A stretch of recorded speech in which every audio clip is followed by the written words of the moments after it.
General Election Command Center, in partnership with Star Ghana, commemorative lecture on the first anniversary of the Ayawaso West Wagon Commission of Inquiry report. The theme for this afternoon's conversation is promoting stability, electoral violence, and the 2020 elections. It is our hope that by the end of this maybe 2-hour conversation, we would all, include yourself and those who are watching us, and all of us indeed, get to know the real issues and what we have to do towards election 2020. My name is Alfredo Kanse, and I will be moderating this conversation. On this note, I would want to welcome the Acting General Manager News here at Media General, Ms. Abraham Asare, to give us a welcome address. Please put your hands together for him. Thank you.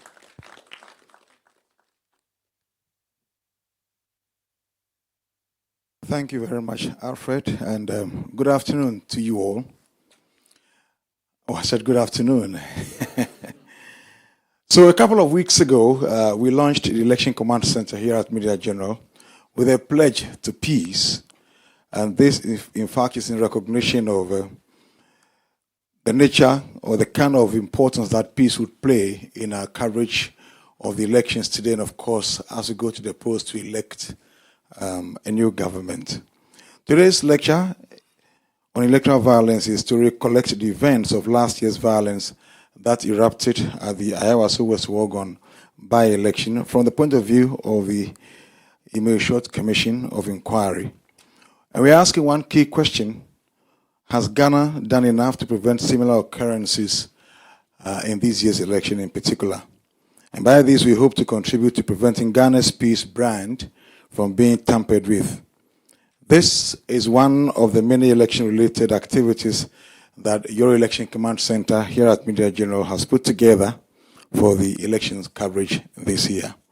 In fact, we shall be kickstarting other activities geared at propagating the message of peace with the Northern Regional leg of the United Ghana Walk on Saturday, 21st of this month, through the principal streets of Tamale. And I hereby invite you to come walk for peace in Tamale. We will go to your regional capital as well. And so if you don't come to Tamale, we will not come to your region.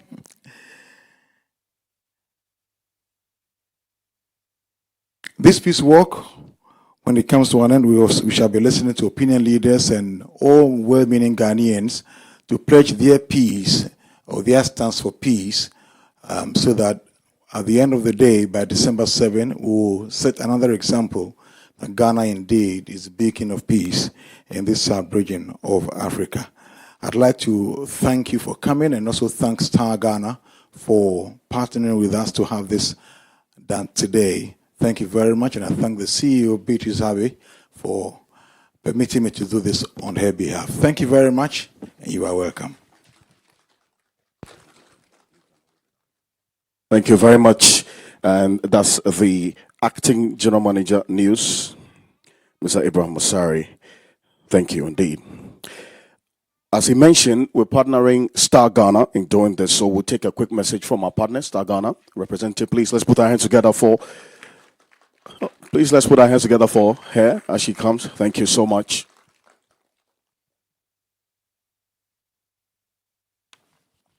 Thank you. Good afternoon, ladies and gentlemen. Star Ghana Foundation is happy to partner with TV3 on this Election Command Center process for 2020. And this is not the first time that we have partnered with TV3 on elections.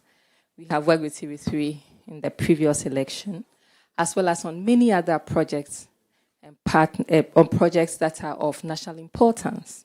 And we are happy that today, once again, we are here to support this very able media organization that we see as part of Ghana's development process, that we see as setting the agenda for development in Ghana to do this very important program. The question is, why are we here? We all know that election is a key tenet of Ghana's democracy. And without elections, we might not be where we are. And therefore, for Star Ghana, that is interested in transparency and accountability and responsible governance, election is something that we cannot do without. Secondly, also, it gives us an opportunity to provide information to inform the electorates about issues that will be interesting to them and are of importance to them as we work towards elections in December. And finally, it puts a focus on the key issues that we need to know about as we work towards the December presidential and parliamentary elections. Now, this is not a one-off for us. And at Star Ghana, this is part of a wider election process. Late last year, we launched our election 2020 call. And in that call, we are supporting civil society organizations, media organizations across the country to do similar work around vigilantism, around manifesto influencing, and around ensuring that the poor and marginalized are part of this process and are informed. And we are doing this across the country. We are doing this with support from DFID and the European Union, who has put in so much funding to support this process. And I would like us to give a round of applause to DFID rep who has joined us here, Madam Clara Osai-Boateng. Thank you so much for supporting this process. Now, as we start this event, I have a call to action for us as citizens. And the call is that as we work towards 2020, ask not what Ghana can do for you, but rather turn it and say, what can you do for Ghana? How do we ensure that this peace that we have had, and in many instances you say that, yes, the peace is superficial. How do we ensure that we deepen the peace, that we ensure that the structures that exist to make sure that we have sustained elections and that the elections actually translate into the democracy that we want as Ghanaians. 63 years after independence, we actually get it. So on this note, I am grateful to be here to represent my team, and I wish you a very good meeting. Thank you.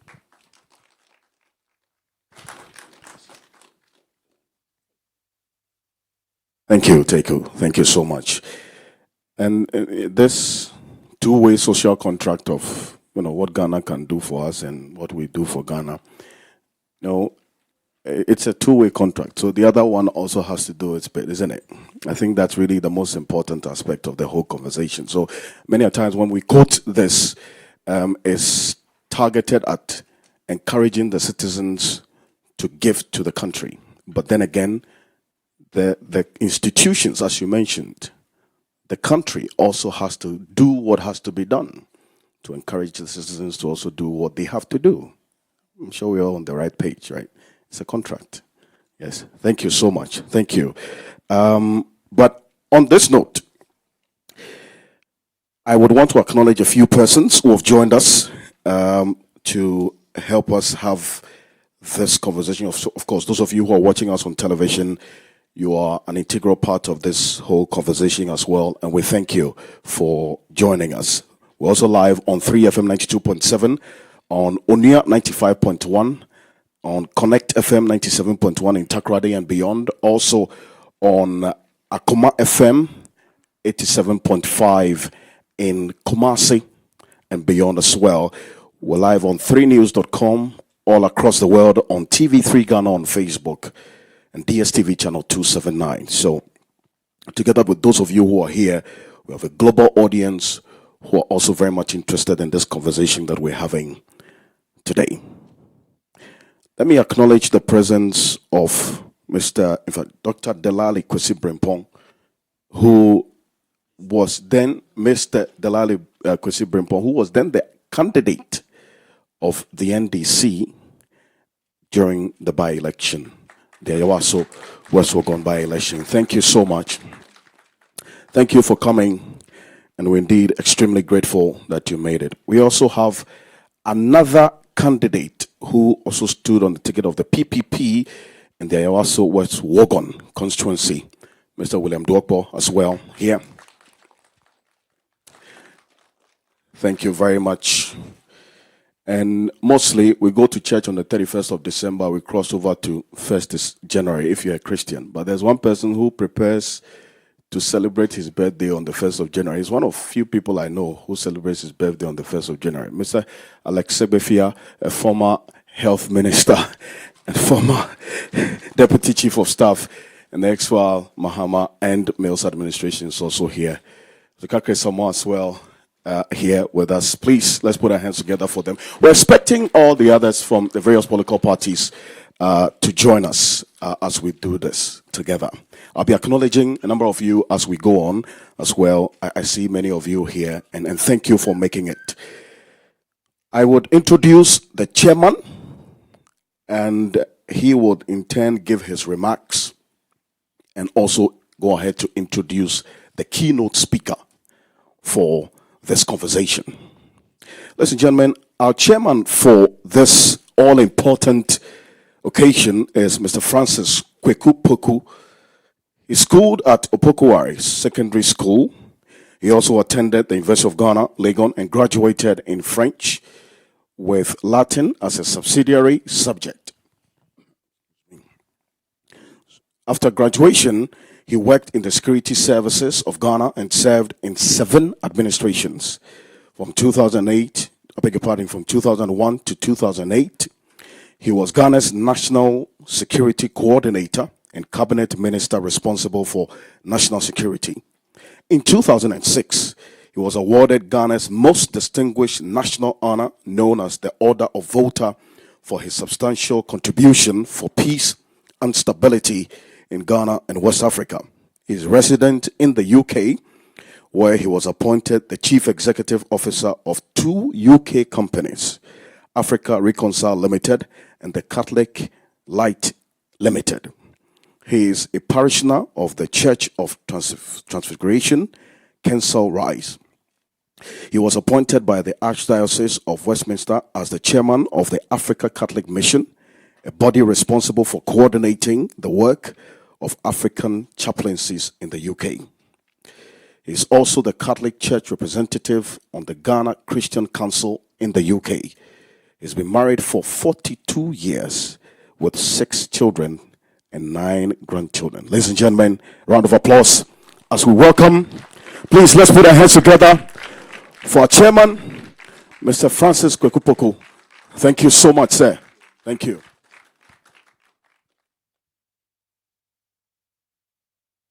Thank you very much, ladies and gentlemen.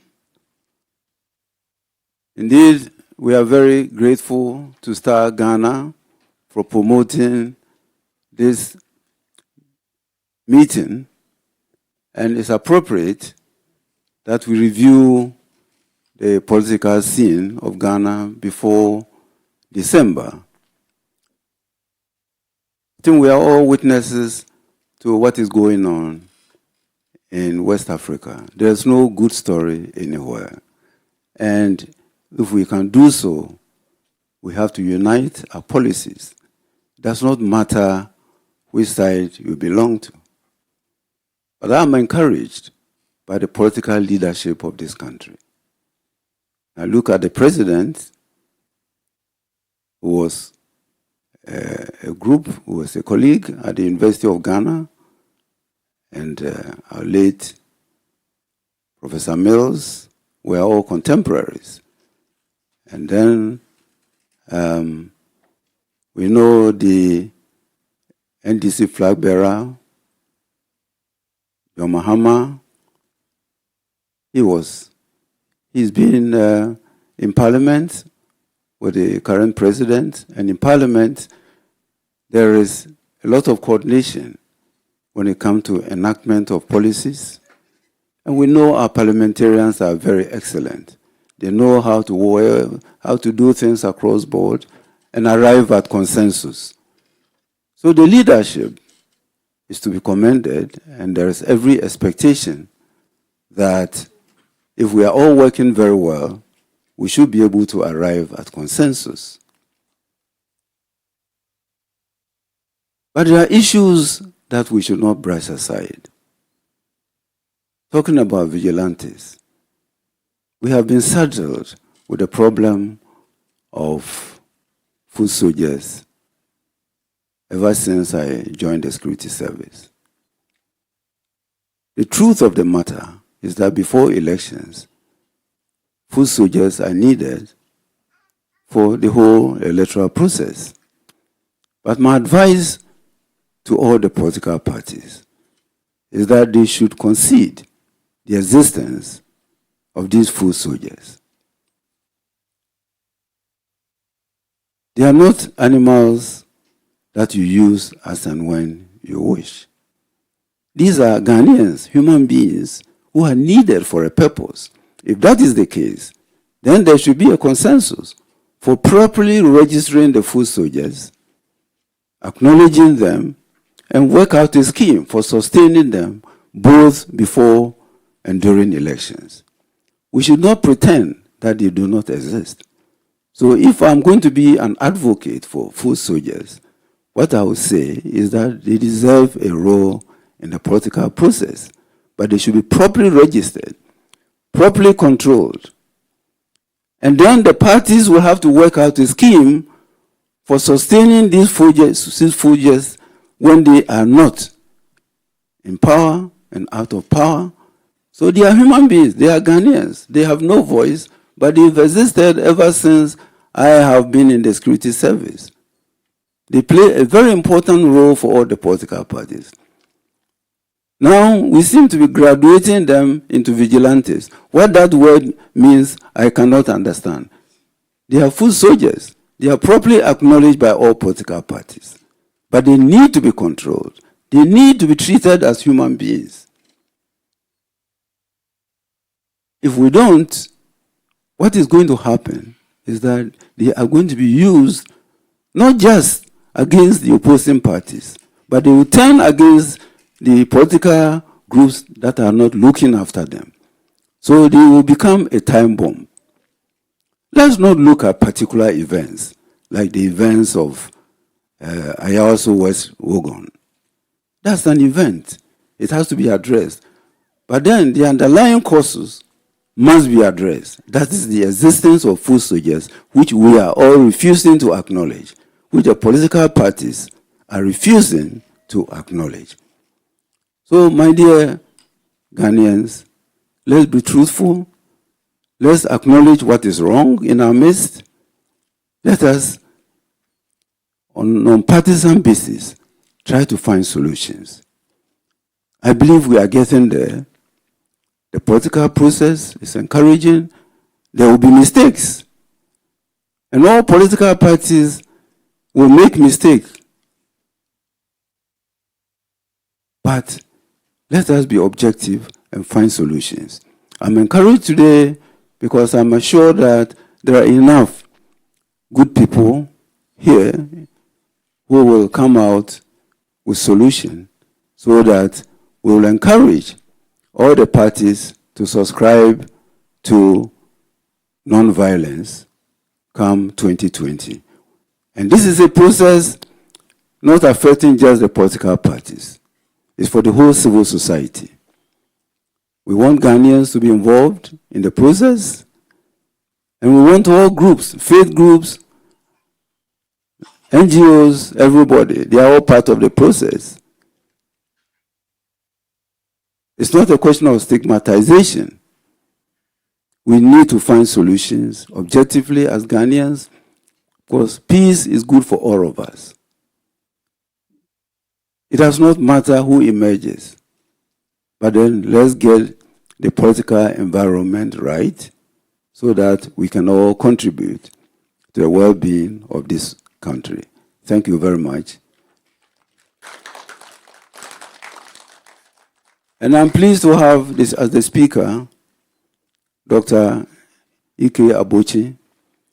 Incidentally, when I joined the police service, his father was the one who took over from me when I was posted to Aflao in the Volta region.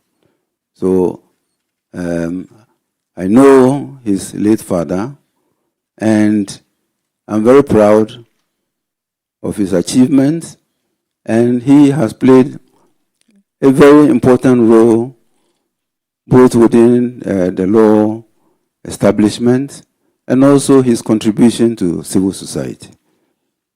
I hope that he will lead us to find a solution given the experience he had during the Commission of Inquiry that took place after Ayawaso West. Thank you very much, my brothers and sisters.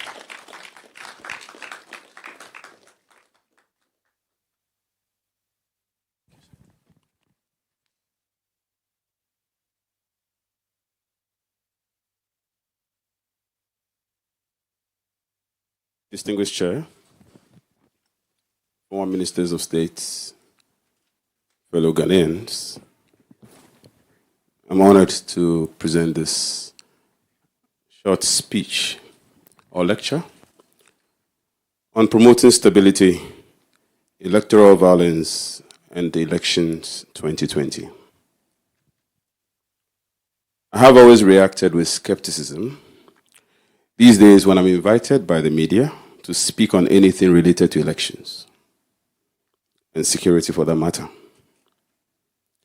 Now, for these invitations, I've always come, as I have thought, with ulterior motives. They are intended to exact comments from me about the Commission's work on the Ayawaso incident, and therefore to comment post the white paper. Permit me to state, therefore, at the outset, that I'm not here to speak on the work of the Emil Short Commission. I will therefore resist the temptation from anyone who have graced this occasion with a prepared intention to deconstruct the work of the Commission and consequently the government white paper that was issued on it. With that in mind, and out of the way, I have the peace of mind, particularly because the chairman himself has said we should move beyond Ayawaso. For the challenges that confront us as a country are way bigger than what happened in Ayawaso. Although I concede that Ayawaso represents a microcosm through which we can see what is ahead of us. Mr. Chairman, when we decided to adopt democracy in 1992, we chose a path of leadership that places the choice of our leaders in our hands, not one that will put our national security in jeopardy once every 4 years.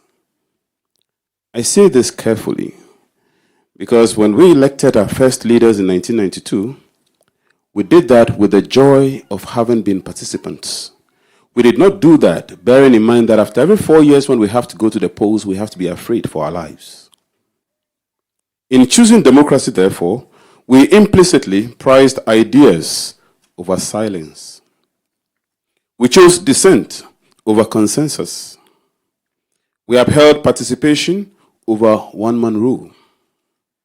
We prized majoritarian leadership with accommodation over the whims and caprices of leadership of the few or elites. For if democracy is the rule of the majority, it is because of the assumption that the view of the majority is richer than those of the few. And this also rests on the assumption that the majority are likely to often get it right than the fewer in number. This is the origins of the Latin expression vox populi, vox Deo, the voice of the people is the voice of God, in which the voice of the majority is equated to that of God himself. As a government based on ideas in which people compete for the attention of the electorate, democracy is set to thrive on the marketplace of ideas. Ideas in which candidates for office aspire for service by selling policies they intend to pursue, or wooing the electorate by articulating their competencies and vision. This marketplace sells ideas as the core ingredient, and the capacity to persuade is the cherished talent. Distinguished Chairman, as I will later stress in this lecture, the death of this marketplace is the ultimate brainchild of electoral and political violence in Ghana. But when political parties are deprived of the ideas to propagate, they have to compete in something else. And that something else is their capacity to show how violent they can be and outdo each other in violence. For this marketplace of ideas inspires and energizes policies and programs and forces our political actors to devise alternative courses of action as answers to our many problems as a country. Kill it and you promote competition in violence rather than thought and creative reflection. Kill it, and you foment the creation of groups who both have the aim and wherewithal to inspire fear and suppression in a country's political life. If governance is all about solving the basic problems that confront a people, then surely politics should be about providing the mechanisms or instruments for solving those problems, and has been shown through the ancient Greek political theory that critical political thinking births ideas that solve the daily problems of our societies. Yet the marketplace of ideas, like all marketplaces, need good stuff on sale, and accordingly, bad and toxic ideas corrupt the hygiene of the market space.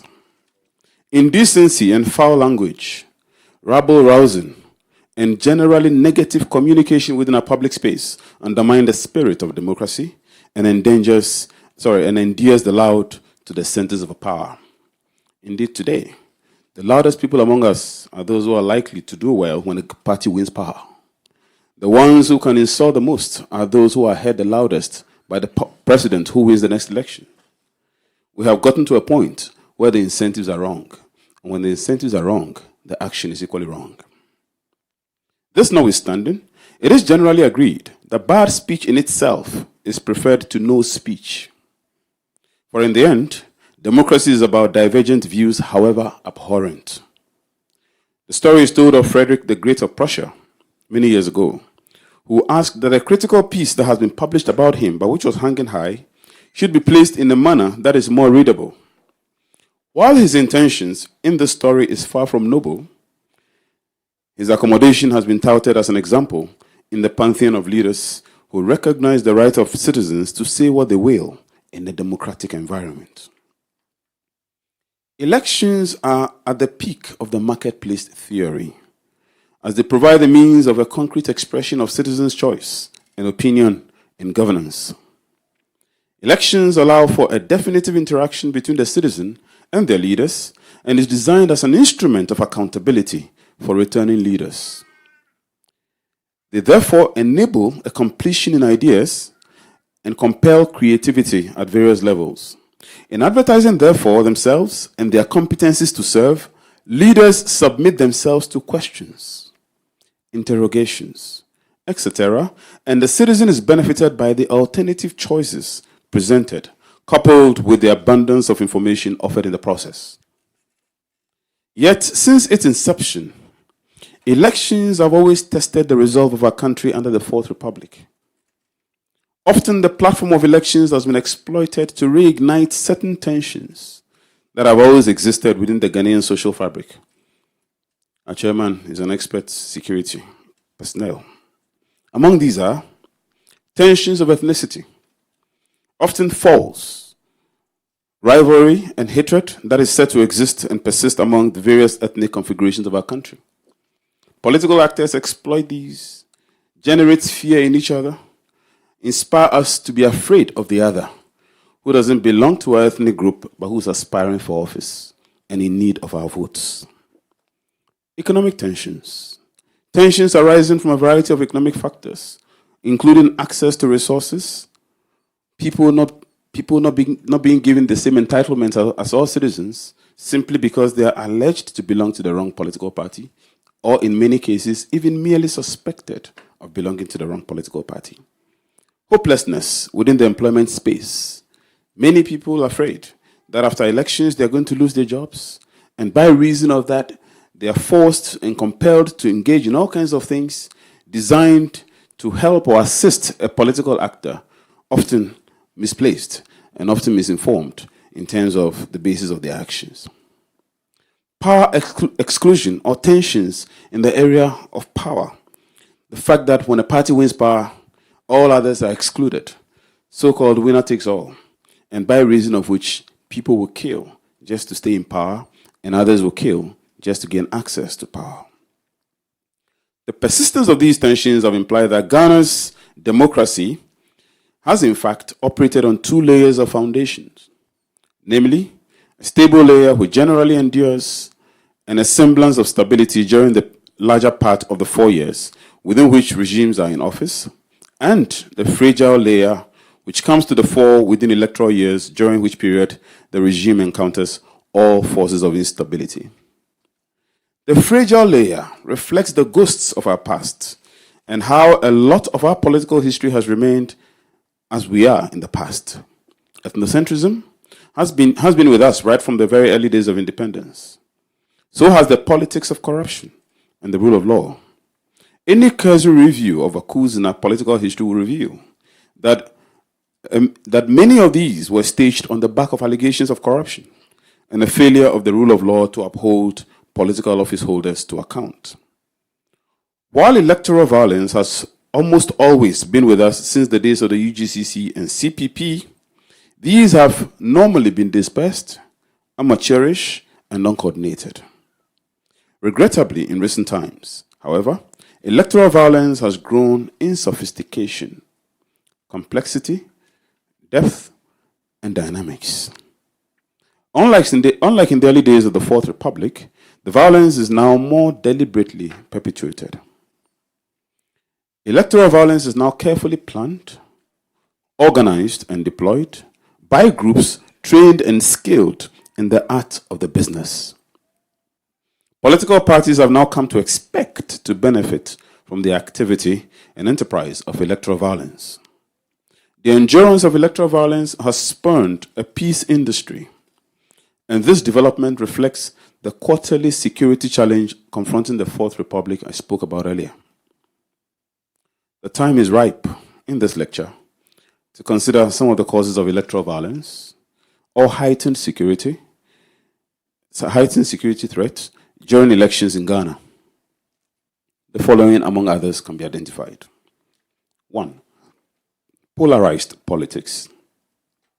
Our political actors are entrenched in their positions, barely or hardly ever agree on anything, dispute everything said by the opponent, undermine each other, and will do everything it takes to destroy political opponents. Indeed, the diction of political actors is one that calls for worry. Often, political actors don't call each other partners, nor do they even call each other political opponents.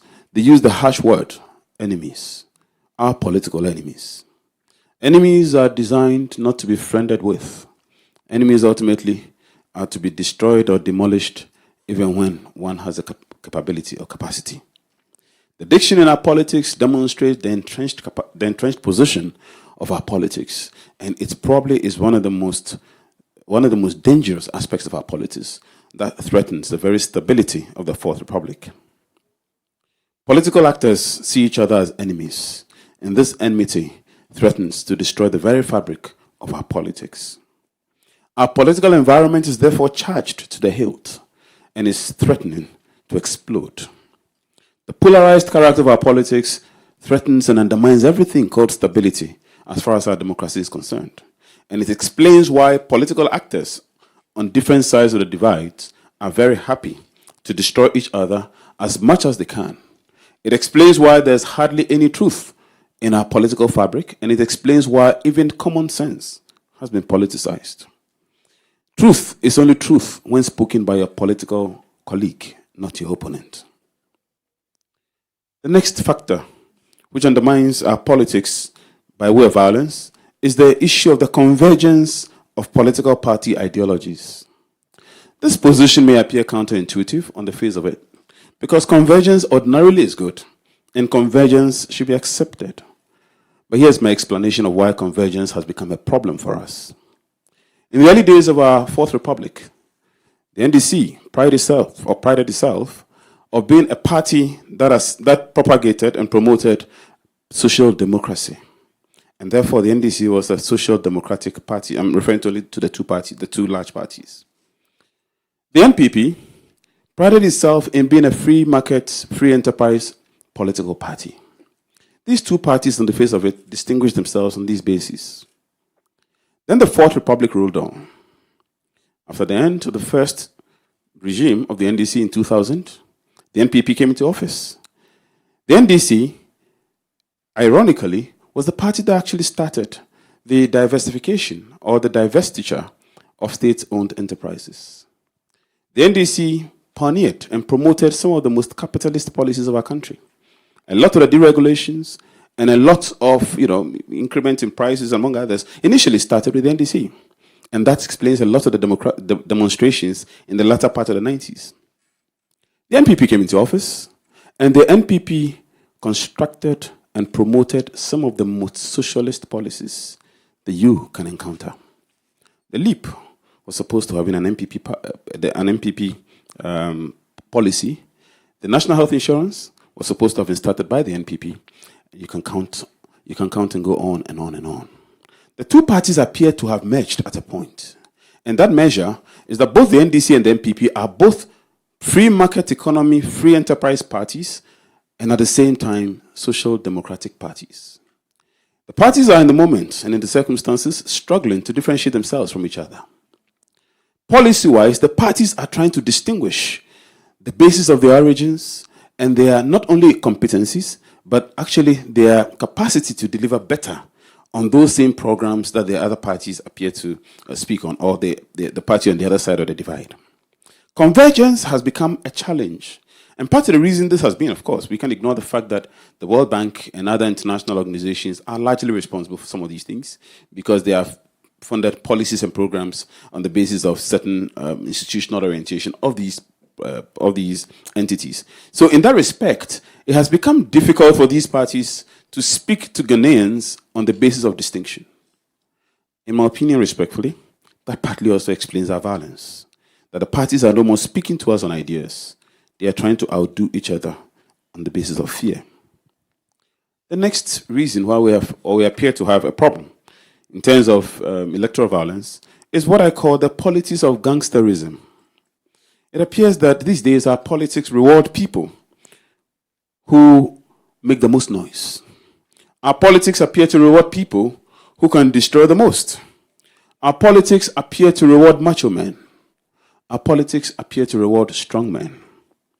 Even though the famous statement of the visiting American president has often been repeated, that we should seek to build strong institutions and not strong men, I dare say that our politics has rewarded and continue to create strong men. And these are the people who are rewarded. Ideas are no more respected. And the one who has the best of policies is not necessarily the one most admired. In the circumstances of what we have, our politics have gone to the highest bidder on the basis of who can outdo the other party in violence.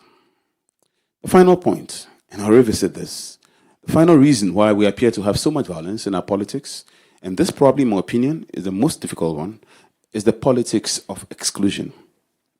The so-called winner takes all.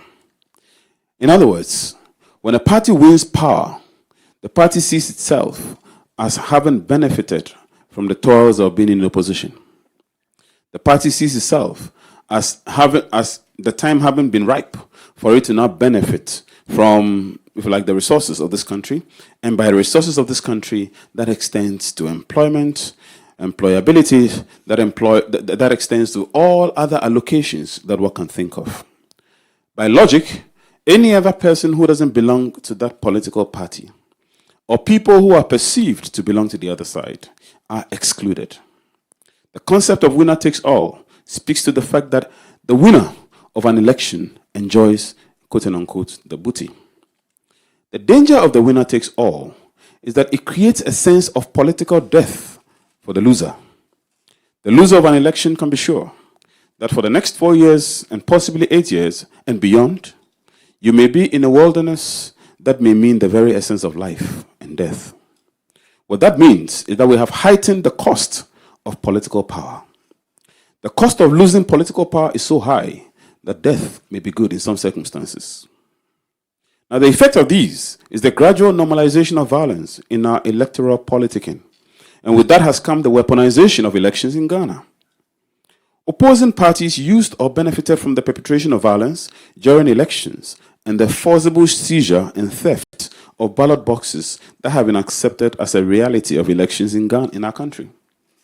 For the so many years that I have been conscious about elections in Ghana, many ballot boxes have gone missing, never ever accounted for.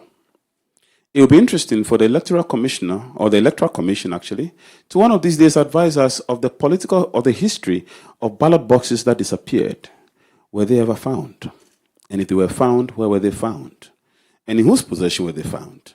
And what happened after they were found? Often in the euphoria of elections, we forget the lost ballot box. And then the vote is counted and the results are declared, because somehow, even if the lost ballot box is found, the results will not change anyway. But it may be important for us to find out where these lost ballot boxes are. Because in the minimum, and just to make fun of this, we can use those ballot boxes to ensure that our cities are clean. The effect of the risk of degeneration is always high, and the prospect of generalized electoral violence metamorphosing into a civil war situation is real. And a case study is just next door, La Côte d'Ivoire. If security is the foundation of a country's development, distinguished chairman, the logic holds true that its absence will undermine, if not stall, progress. Apart from the actual destructive impact of the violence unleashed, our country will continue to lose long-term capital in light of our quarterly cycle of chaos and instability. This cannot be allowed to continue and needs urgent remediation. To that, I turn my attention. The question may be put, are we likely to witness violence in the upcoming election in December? And my answer, regrettably, is yes. The near absence of good faith on the part of the two big competing parties makes this prospect highly probable. The ongoing accusations between the two parties and the refusal of the NDC to execute peace deals are ample testaments of what awaits us in the upcoming elections. Government's bold interventions following the incidents of the violence at Ayawaso is exemplary, but much more needs to be done in the area of anticipatory steps to deal with the issue of electoral violence in Ghana relative to the 2020 elections. I'll quickly move on to how prepared we are in 2020. Electoral governance. Our capacity to organize a free and fair election is tested by the electoral machinery and the system we put in place. We have, by and large, done well in this over the years. Recent controversies surrounding the management and administration of the 2020 election is certainly a cause for worry. Starting mainly from the 2004 elections, electoral governance in Ghana has been characterized by substantial consensus between the leading players and the Electoral Commission. I will suggest that the EC should continue that practice by building consensus on key initiatives. This is especially critical given that the role of the EC as an umpire hinges on its ability to convince the players in the country that it is fair in its work. Therefore, its substantive fairness must be matched by its perceptual fairness. That is balanced and objective in its judgment and actions. The substantive fairness of the EC is the fairness of the EC in its actual work. I'm confident the EC does what it has to do to be fair. I'm confident the EC respects the constitutional processes. As an institution that has kept Ghana together since 1992, I'm confident internally the EC does what it has to do. I have zero reason to doubt anything about the EC. The question is not the substantive fairness of the EC. The EC is an umpire, and like all referees, people must equally be confident in how you appear. The question, therefore, is the perceptual fairness of the EC. I'm confident the EC will do what it has to do in order to gain the perceptual fairness of people with whom the EC appears to have some difficulties in light of all the controversies ongoing. This advice is equally good for the parties, given that the obligation to consult must always be read in the context of the constitutional mandates of the EC to do the needful in the best interest of the country. For in the end, the election is not for the parties, it is for the country. This is a mistake we've made often. We have always assumed that election is about the EC and the parties. The election is about Ghana. The parties have decided to organize themselves under the Constitution The EC has recognized the parties for their organization. The parties have met administrative requirements, and in light of that, the EC has endorsed their participation in the election. The parties don't own the election. The one who owns the election are Ghanaians. The one who is administering the election on behalf of Ghana is the EC. Therefore, the EC owes the parties no loyalties. The EC owes Ghana all the loyalties. Therefore, what the EC has to do is what it has to do in order to ensure that the elections are free and fair, impartial, and that we have stability. I would therefore urge that all the parties, all the actors, have a clear recognition of mandate. If the EC panders to the parties and does the wrong thing, Ghanaians will hold the EC accountable. If the EC doesn't listen to the parties and holds the elections and the parties fight with the EC through their members who are in their millions and there's instability, Ghanaians will hold the EC accountable. In all, the EC stands in the middle and it has to do what it has to do. Therefore, the parties must not only cooperate, but they must recognize the fact that the EC has a mandate. And in the end, the EC doesn't report to them. The EC reports to the people of Ghana. Policing and security. Electoral security is fundamentally a policing business. The police, together with allied security entities like the army, and no other, is tasked with a mandate of providing the framework of electoral security. For 2020 to pass the security test, the police need to be resourced and trained to meet the impending challenge. Yet I can't proceed further without touching on the obvious difficulty faced by the police in their attempt to deliver on their mandate of providing protection to the populace in enforcing the law. The irony is not lost on us, namely, the fact that when the two leading parties are in power, they appear happy and deeply trusting of the police. When they are in opposition, they are very unhappy with the police and they are deeply distrusting of the police. The theory to deduce out of this simple scenario is that the political parties, when in power, appropriate or exploit the police powers of states to their private advantage. Hence, the police is truly their friend when they are in power. I'll tell you a funny story that I heard many years ago. That there was a story of a woman who conspired with her lover to kill their husband. And the story goes that the woman will drop a ladle, and when the ladle is dropped, she will get up and go to the kitchen. The lover will shoot the husband who's still waiting in the courtyard. In the olden days, people ate in the courtyard. The woman did accordingly, went into the room or the kitchen, and the lover shot the husband. The husband died. The man is not able to marry the woman. As they ate one day, the ladle, accidentally fell. When the ladle accidentally fell, the woman decided to go to the kitchen to bring another ladle. The man said, "No, I'm going with you." Because clearly, that woman has demonstrated a capacity to kill the husbands using the instruments of ladles. I think that when parties are in opposition, they tend to fear the things they did when they were in power. And when parties are in power, they obviously exploit the very things they complained about when they were in opposition. The funny part of this is that none of the parties, at least the two leading parties, has come to the recognition that if we are in opposition and we get into power, we have to ensure the house is in order.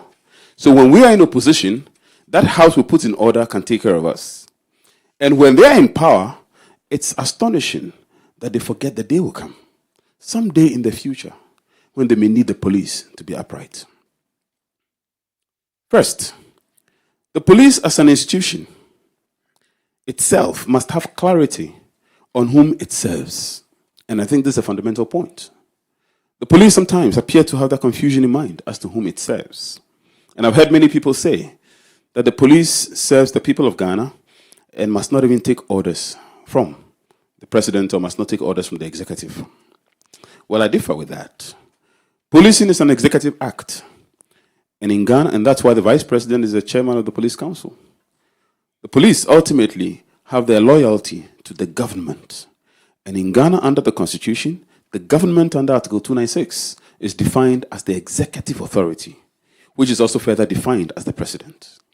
Therefore, technically, the police serves the president, which is okay.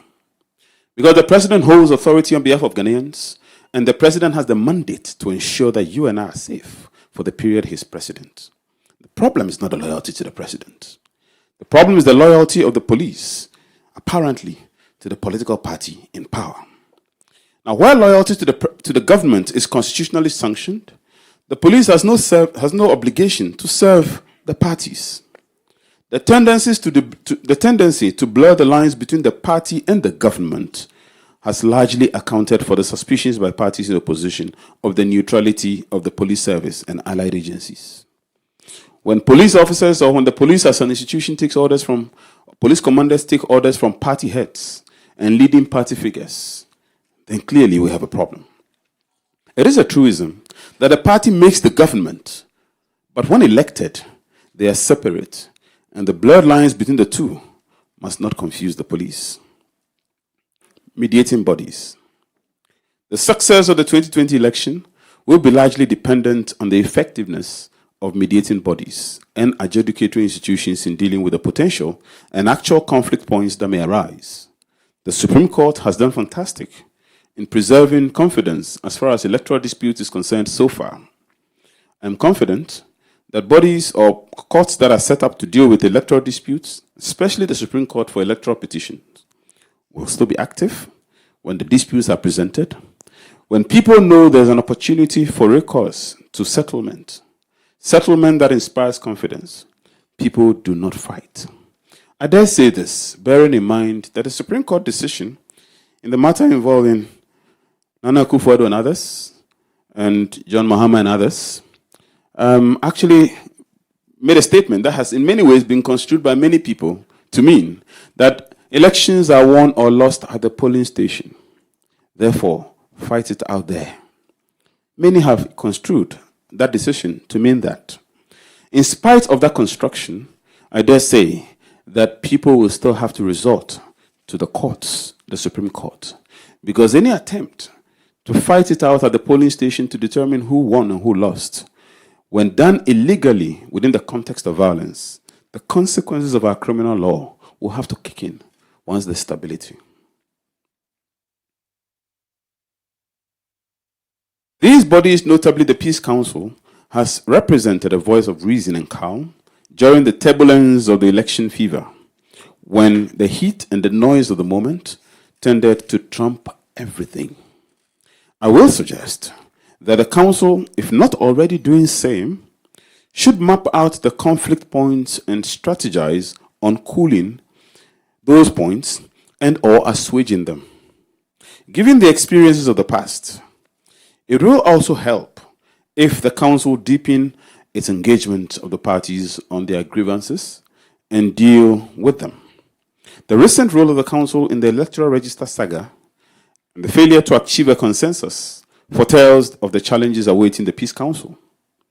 A suggestion could be to get the parties to submit to the Council their own roadmaps of peace, which the Council can then incorporate in its larger agenda. This would also provide critical feedback that will inform the Council of the scope of complaints and the expectation of the parties as we go to the polls. My suggestion, I guess, is that it will be useful if the parties are made to own the peace process. If political parties submit a roadmap of peace, clearly in the process they would have identified areas of concern to them. They would have identified areas or issue areas in respect of which they seek redress, and for which, if nothing is done about, there's the likelihood or the prospects for some violence. Because often violence occurs when people feel a sense of injustice. Violence occurs often when people feel a sense of no outlet for redress, when people have a sense of hopelessness. I think if people are made to feel that there's an outlet, and not just an outlet, but that they actually own the process, we are likely to have people comply with their own suggestions. And so this is a suggestion that I do hope the Peace Council may consider. Inter-party cooperation. There's a need for the political parties to have common standards of behavior come elections. The parties have all said they do not own the vigilante groups. In fact, they will go ahead and tell you that these are groups that they have not paid a dime to. I'm amazed. In fact, that if this is true, the two leading parties have said this over and over again. And I've had the benefit and the pleasure of interacting with them, informally on different levels. And these parties will say this to you with a boldness and confidence that will inspire your belief. However, you ask yourself the question, if nobody pays these people, what is their motivation? Either they are paid by reason of which they are motivated to work, or they work in expectation of payment. The expectation of payment does not have to be in cash. The expectation of payment can be in the character of appointments. Therefore, if I form a group tomorrow and my group is fighting on my behalf, I am paying that group. I am not the NPP or the NDC, but I'm paying that group. But I belong to one of these parties, assuming. Now, if I do belong to one of these parties and I'm paying that group, whichever of the parties I belong to, when they win power, they have to remember that I paid people who did some work. And those people today must be rewarded. If they are not rewarded, I have to be rewarded for my investment. There is pre-electoral investment, and people are investing in violence. We have to get to that point of realization and recognition and acceptance, and the distinguished chairman mentioned that. We can't play ostrich anymore. The parties must recognize the fact that we can't dance around this. For party vigilantism will come back to bite someday if there's no redress for this. The militias of many countries that fell into civil war were people who were recruited in similar ways, who were playing Boy Scout role tendencies, basically, area guys role, area vigilante role, all kinds of roles. And then when the chaos comes, these are the people who are ultimately armed. And we may get to a point of no return. I think the recent law is a good step. Clearly, there's a lot of work to be done. The parties must pledge and remain committed to ousting vigilantism and to yield out errant members. If the parties harbor these members and do not yield them out, and many of the party actors of both parties will say that they know them. They know the people, the macho guys who just pop out after every 4 years or whenever there's a by-election, then they show up. These are the people who come to the polling station and vote with the ballot box, and the ballot boxes are never found again. The people know them, the parties know them, and not just know them, but tacitly endorse their actions until the parties recognize this and come to a point of acceptance that this act of vigilantism may bite its owner, just like the tiger who is hungry eats the owner when there's no food to eat. You become the meat itself. These parties may become victims or may fall victims to political party vigilantes, vigilante groups, if care is not taken and if they are not dealt with at this stage. Legal framework and the criminal groups. The recent passage of the vigilantism law reflects the magnitude of the problem or the problem of violence in Ghana's politics. There's a market space for organized violence in our elections, and so has the supply side been active. Wherever there's demand, there will be supply. There is demand for political party violence, so to speak, or violent groups, either attached to the parties or even formed by active members of the parties. There's a market for these. These people are being maintained on the payrolls of some people. So long as there's a market for them, which is supposed to be the demand side, there will be the supply side. Now, it's imperative for us to know that as a country, we have a major challenge in employment. All the governments have come out with policies designed to absorb the large numbers of people who are not employed. Therefore, if we have violence as an employment space, the many university students, the many polytechnic students, the many dropouts, and the many other people who simply have not found jobs will have to go into that space or will end up in that space because people have to survive in any case.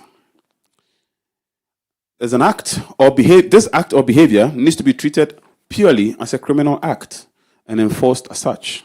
Over the years, we've treated vigilante groups and their activity as a political problem. It is not a political problem. Indeed, it's a political problem because they challenge our stability as a country, but it is more of a criminal problem because these are people who go out there and unleash violence in simple terms. If you go out at this stage where we are now and you unleash violence on anyone, you've committed criminal assault, and the consequences must follow. People have died in the past. People have been maimed in the past. And we have simply treated it as a political problem. And after elections, we basically just move on and leave people to their fate. I think we've gotten to the point where it has to be treated without any equivocation as a criminal problem, and the people involved are appropriately punished. Effective policing and the enforcement strategies are needed to deliver on the enforcement of this. Part of the problem and part of the reason why the police appear not to have been very active or very effective in this area has to do with the fact that the police look on these people as party agents. And on the basis of which of the parties are involved and which of the parties is in power, then again there's a difficulty of level 2. Shall we actually move strongly on these, or shall we simply ignore them? I will respectfully call on the police to be active in this regard. And I have to be honest, on my way here, there was an item on the news in which a leading police officer indicated that the police are battle ready, battle in quotes. They didn't say that, I'm adding it, but the police are ready for the suspected or expected violence of 2020 in December. I was encouraged to hear that. I was indeed encouraged. But for the police to be able to do this, the police must visit the days of old, I think, when the issue of where you belong to doesn't define whether or not you have indulged in criminality. When people have to be held accountable for doing things that endangers our country, and all of us for that matter. The 2020 elections can only succeed if these lawless groups are kept in check and uprooted. The activities of these groups are mutually reinforcing in the sense that the success of one group incentivizes the other. The parties who benefit from their activities must come to the point of realization that they, and indeed Ghana, are the ultimate losers if they continue to allow and inspire them. In the minimum, it needs to be stressed that responsibility in leadership dictates that a person seeking office, and for that matter, the high office of public service, cannot aspire to it through the medium of violence and even death. People put themselves up to be elected as members of parliament, assemblymen, the president ultimately, and these people are willing to kill each other or kill people in order to serve. I think if we look at it from elementary principles, if I put myself up to serve you, I don't have to kill someone to serve you. The moment I decide to kill someone to serve you, or even maim people to serve you, I have indicated an intention which is ulterior. I think we have gotten to the point where our leaders must actually denounce political party, again, vigilantism, with all the force they can, because it undermines the very essence of public service. The essence of public service being an act of service and not an act of benefit by reason of which I must endure a risk. Public service is distinguishable from, from private enterprise or being in the corporate world, etc. In those spaces, you invest. The investment is a risk. You may lose everything. You may gain bountifully. But whatever happens, you've taken a step which is risky in character. There's a sense in the risk. Public service, technically, nobody should take a risk because you are putting yourself up for service. And so if you are risking yourself to serve someone, then I, the one you are about to serve, should be skeptical of your motives. Citizen awareness. Electoral security is a collective responsibility. All of us are involved. And when the statement was made earlier, and there was a correction by the moderator, that asked not only what your country can do for you, but what you can do for your country, and I agree with him 100%, we must also ask what our countries can do for us. Because if we die because there's no ambulances, and by reason of that, you're putting taxes, and in the process we die, or we die because the roads are bad, or we get to the hospital and there's no electricity, all kinds of things, public goods that we expect the state to provide, and the state doesn't provide these. But the state expects us to constantly be asking, or the state will be asking us what we are doing for the state. Then it becomes a one-way traffic. I think that it has to be both ways. When President Kennedy of the US made a statement, I think he made it because he believed that the collectivity invariably reflects on the individual. And therefore, once the individual sows in the collectivity, he's actually sowing in himself. But when the collectivity is not reflecting the individual, then you have a problem. And so I agree with you, Mr. Moderator, in one way. But on this occasion, I'll still ask you, ask of yourself what you can do for Ghana in 2020. If you're a member of this country as a citizen and you participate in electoral violence, however minute, you should not be proud to call yourself a citizen. Because vigilantism is antithetical to citizenship. In fact, I would have gone as far as to even stretch it to it being an act of treason, technically. Because if you indulge yourself in vigilante behavior, which is designed ultimately to overthrow the establishment through elections, in whichever form it is, you are challenging the very essence of the state. And the state has reserved the death penalty under Article 3 for anybody who does that. We have gotten to a point where citizen behavior must become responsible. But of course, responsibility can only go with awareness. The exploitation of the people as an instrument of violence is one that hopefully should cease. As we enter 2020, political actors are going to be recruiting people. Political actors are going to be using people. Citizens must become alert and must become aware of the exploitative behavior of certain political actors. If you are used as an instrument, you are nothing more than that instrument.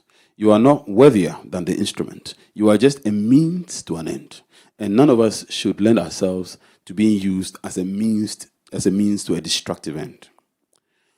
The obedience to law and the respect for the electoral space as a security zone is a responsibility for all citizens. All citizens must respect the electoral space as a security zone. I don't know whether this is something that should be officially declared, but technically, maybe 300-400 yards before the ballot box, or even more than that, should be a security space. The breach of which anybody, whether you're loitering around or whether you came to call somebody who is in the vicinity, the breach of which should attract the most serious of punishments. But often, we see electoral grounds, and sometimes you get a sense of too much laxity and too much playfulness around the ballot boxes. That explains also why we have loiterers who occasionally are able to just bolt with ballot boxes, which may never be found again. Investing in ourselves and in our elections as the ultimate means of expressing our political will should be the clarion call. All of us must invest in our elections. We invest our energies in our elections. We must invest our thoughts in our elections. As Star Ghana has even funded this program, we must invest our resources in our elections. We must invest ourselves in our elections. Because the reality is this: the stability of Ghana, as I indicated, unfortunately, has been given a quarterly cycle. Before 92, we had a military regime. And for 10 years, there was stability. And one thing the military regimes have usually used against civilian regimes, not just in Ghana, in many places, and that's why the semblance of chaos, the military will step in. The first reason is stability. They will mention stability, that they will not countenance instability. Now, we cannot accept this cycle of a 4-year stability situation in which at the tail end of the cycle, we must be worried about instability. And then fortunately, we'll scale through. We have actually come very close on 1 or 2 occasions, and we can't be constantly coming close and going through it. We have the opportunity to rectify that. Electoral violence, which is perpetuated particularly by the actors, is one that we cannot countenance or accept any longer. Government responsibility. Of course, government has the responsibility to provide a security space for this. I'm confident that government is going to direct all the needed resources to ensure that there is bipartisan, or if you like, neutral security provided for all actors in the electoral space in this year. It is clear by, first of all, government is still promoting the passage of the recent law on vigilantism, government, and then indeed setting up the Ayawaso Commission. Government appears clearly aware and sensitive to the prospect of the risk of Ghana, having a difficulty in the upcoming election. And so I'm not going to make much qualms about this. I'm confident that government, together with the full complement of all the security agencies and, heading the, if you like, the security apparatus of Ghana, government is clearly aware of the situation we're dealing with. Security, however, is collaborative, and security is reciprocal. The reciprocity of the citizen responding to government security initiative is as important as the security deployment that is actually made out there. And it's in this respect that, again, citizens are called upon to cooperate or collaborate with government. As I bring my statement to an end, I will conclude by saying that instilling a sense of hope and inclusiveness in any political system is a vital means to promoting not only stability, but also easing the high stakes and the cost of losing elections. For winner takes all creates an expectation equivalent to death for losing parties. And that explains the desire of candidates and political actors to fight to the death in elections. We must begin to create the feelings of hope and opportunity beyond loss. We must begin creating the spaces for losing parties to feel that the next 4 years is not going to be death, that the next 4 years is not going to be dry. We must begin creating the sense of inclusiveness in our governance process so that people can lose elections but still feel a part and parcel of the entire process and the entire country. On the other hand, public service would only truly make sense if the servant who puts himself up for elections is truly chosen to serve. And not only when they have to fight, fist fight, and kill for the position. For when democracy thrives on violence, its actors train not in the art of conviction anymore, but in the skills of banditry.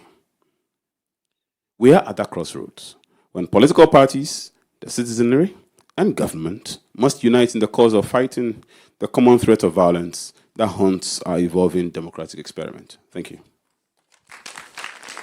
Thank you. I'm sure we can put our hands together much better. Thank you so much, Lioness Kofi Abochi. Thank you. Thank you so much. Thank you. Thank you, ladies and gentlemen. Extremely grateful for this. And a number of things that he said is something he's held on to for quite a while, over the period I've been listening to him. There are many who would also say that the justification for the establishment of the committee or the commission, which you were the secretary to, is the outcome of your work and whether or not it was implemented otherwise. Okay, so I'm just saying. I mean, these are divergent views, which, I'm putting across. I know you don't want to speak about it, but hopefully you can't resist the temptation. I know that for sure. Thank you so much, ladies and gentlemen, for those of you who have joined us on television, on TV3, as well as on 3FM 92.7 on the radio, Onia 95.1, and Akoma 87.9 in Kumasi, Connect 97.1 in Takrady and beyond, also on 3news.com, and TV3 Ghana on Facebook and DSTV channel 279. This is a Media General Election Command Center in partnership with Star Ghana, and we are talking about promoting stability, electoral violence, and the 2020 elections. It's a commemorative lecture. I call it a conversation on the first anniversary of the Ayawaso West Wogon Commission of Inquiry. And you just heard our keynote speaker, Lioness Kofi Abochi, Secretary of the Emil Short Commission of Inquiry into the Ayawaso West Wogon by-election, talking to us there. I'm going to go into the questions. I know we have a lot of it, but before that, I'll just run through a few institutions and individuals who are duly represented to be acknowledged. I'll run through it and then we can put our hands together for them just to save time. The Commission on Human Rights and Administrative Justice, SHRAJ. We have representatives from SHRAJ here. Okay, thank you. Star Ghana, as acknowledged earlier as well, and we have IDEG, Institute for Democratic Governance. Thank you so much. University of Ghana, also represented. Thank you very much. Ghana Institute of Management and Public Administration, that's GIMPA, also represented. NCCE, we also have representatives from the NCCE, and our supporters DFID and UK Aid, Madame Clara Osei-Boateng is here as well, and Rescue Mission International also represented. Thank you very much. And security analyst Mr. Adam Bona, who has been one of our major resource persons on all our various platforms. Thank you so much. And Mr. Samson Asakia Wingobit, who is nursing the ambition of leading the PNC as its flag bearer, is also here as well. Thank you very much. And definitely he didn't come alone, but I'm sure he didn't come with this other person I'm going to talk about. Atik Mohammed is the convener of Mass Action Movement. The name doesn't connote what they do. It's just, but it's also around. Thank you, General Secretary of the PNC. Thank you very much. We'll go on to the questions now. So you put up your hand, the microphone's going round, and then we can get onto it. But let me just take the opportunity to ask the first, while you pass on the microphone to the first person, please. Yes. So what you talked about the fact that I also by-election is a microcosm to which we can see what is ahead of us. And then you also mentioned, the law that has been passed. But I have been of the opinion that if the laws that we already had before this law were implemented effectively, we wouldn't even be talking about Ayawaso West Wogon by-elections and the violence that characterized it. So how confident are you that indeed we are not going to come back talking about another commission set up to investigate the violence as a result of an election? That's mine. Please. You can please stand up, mention your name, and then you ask your question. Yeah, good afternoon. Yeah, my name is Space Clotte from Odododio. Ernest, will you say that the construction of our constitution, where the president has the absolute power to do anything except to change a man into a woman or vice versa, and the appointment of the Attorney General under Article 88, where Clause 3 of the Constitution empowers the Attorney General to initiate and prosecute offenders. As we know, the Attorney General is appointed by the President and is a political figure. The police, the IGP, is appointed by the President. And if you belong to one party and you commit an offense, of course, the party has to protect you. Therefore, the IGP and the director of... Suppose I get the point. What exactly is your No, the question? point is that it's a problem with the Constitution. Okay. That's why we are having this continuous violence since 1992 and the serious one in last year. Right. So is it the Constitution? You want to address problem? the constitutional problem. Mr. Bona, okay, no, let's just get the next and I'll come to this side. Thank you. Mr. Bona, the microphone. Thank you. Oh, sorry. You can go on to the next person. Yes, please. Thank you. My name is Bismarck from Ayawaso West Wogon. I have a few questions to our resource person. To make it brief for me. Yes, one, I want to find out from him that the recommendation that they came out with, the president said they deviated from the terms of reference. I want to find out from him if really he believes in that statement. Okay. And secondly, there was appropriate compensation for the victims. As at now, nothing has been done. What is his advice to the victim, their families, and the government? And the last one,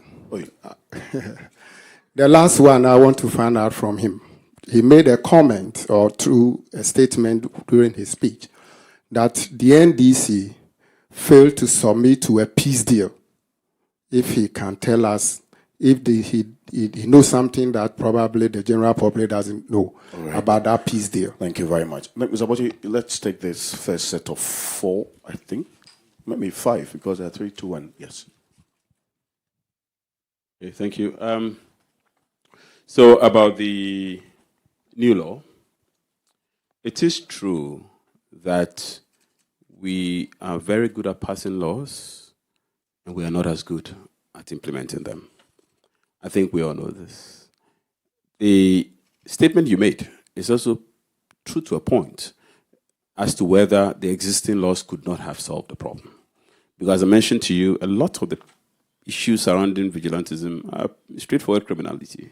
I mean, criminal assault among others. But maybe the president or the government or parliament wanted to demonstrate its resolve. So what has been done is a more specific legislation. So we have general legislations, which is the Criminal Offences Act, the general one. And then we have specific legislation, which is characterizing the problem of vigilantism, which the commission called militias, is not vigilantes, but the law still deals with it as a vigilante situation. So in that context, the law may be specifically zeroing in on a problem and trying to define things within the context of the emerging problem. And so the current law reflects, if you like, a deeper and a more broader approach to the situation of vigilantism as a specialized area of criminality, if you like, as opposed to the criminal law which dealt with assault in the abstract or assault in general. It ultimately still comes down to the question of implementation. And unless and until we have a police force that is willing to enforce it strictly, and then we have a prosecutorial system which is again willing to prosecute seriously, we have so many laws on our books, we may not have the outcome that is expected. So that worry I share, but we probably want to wait till after December for the test, because at this stage we have nothing to test it with. And nobody wants another Yawaso for us to check whether it will work. But until then, we can only hope that indeed, one, the law serves a deterrent purpose. You know, laws plays two roles. They play the deterrent role, i.e., make sure the thing doesn't happen by scaring people. So when they see it, they don't do what they don't do the wrong thing. That's the deterrent role. And then the punitive role. The punitive role is once they have indulged in it, now you punish them for the misbehavior or the act of misbehavior. So that's your question. The second one, which has to do with the Constitution and all the problems. Again, this is not something I have to bore your afternoon with, because it's something that has been spoken about over and over and over again. The Constitution Review Commission, it was one of the key recommendations. Parliament was supposed to pass a number of them. I don't think much has happened. And so in that respect, you are just repeating a situation that I think very much everybody's aware of. And so I agree, I share your point to a point. But again, your premise was a bit inaccurate. The president is not all powerful. The president of Ghana, constitutionally, is quite powerful, especially in the area of appointments. But the president is not all powerful. If our institutions were working well, the president actually is not powerful at all. Because if our institutions were working well, nearly all the things the president nearly all the powers the president exercises, all those powers are curtailed by parliamentary checks. All those powers are curtailed by oversight. And so even though the president appoints the attorney general actually works both in the political space and also in a technical administrative space. The attorney general's department is made up of state attorneys. Now, these state attorneys are professionals. So from the regular state attorney to the chief state attorney, these are professionals. The attorney general doesn't really direct them about in terms of they doing things that may be considered legally blunderous. But of course, it is possible that the attorney general can decide to take on a particular prosecution if he thinks, if he or she desires. And that could be considered political in character. So in theory, your concerns are true, that with the political appointee, attorney general, prosecuting people, you may have situations where there are complaints about political preferences. I will give that to you, but it's important to stress the fact that the premise that maybe the president is, can turn a man into a woman, that far from that. The president has powers, but all these powers are curtailed by constitutional strictures. The problem is these strictures are not properly exercised, and part of the reason for that, again, has been this political coincidence since '92 of the president or the party in power almost always having majority MPs. Who knows? Maybe 2020, if we're able to get the classic skirt and blouse, as they call it, right? If we get a classic skirt and blouse opportunity, we'll see. And we don't know which one will be the skirt, which is in the Flagstaff House or Jubilee, and we don't know which one will be the blouse, which is in the Parliament. So we don't know that yet, but hopefully that will present an interesting scenario for us to see the real cooperation between parties in terms of achieving the expectations and intendments of the framers of the Constitution. Now, the last one, if I am factually wrong, I'm happy to withdraw that, but my information was there was, I think, a Peace Council initiative for which a document was supposed to be signed. And I think one of the parties, again, I heard was NDC. If it's wrong, but they had reasons for that. Right, right, absolutely. It shouldn't necessarily be about both parties. They wanted the conversation to be broader, right, and have all the other political parties actually commit to. I use that to illustrate the point. I'm not making judgment on the propriety of it. So I hope I'm understood properly. I'm not making judgment on whether it was right or it was wrong that it wasn't signed. No, that's not what I'm saying. What I'm saying is it speaks of the absence of consensus. And that absence of consensus is an indication of what to expect, because it tells us that the parties at this stage are not already seeing eye to eye on key roadmaps. So it was just a point I'm making. I'm not interested in the detail of whether it is proper or improper, because I really don't have the full facts in that regard, yes. Right. Okay. Mr. Bona, please. Okay. There's a question about compensation. Sorry. Yes. Sorry, if I can just take it, please. Again, I cautioned against this before I started, and I knew that this question would not be taken. So, since you have decided not to take my caution, let me also decide not to fully answer it. But here's what I'm going to say. The findings of the commission is out there, so everyone knows it. You're right about recommendation for compensation. I have not followed up to check this. And I have to be honest with you, there's a reason people don't understand. There's a reason I don't want to speak about this. Look, commissions of inquiry are called commissions because you are commissioned.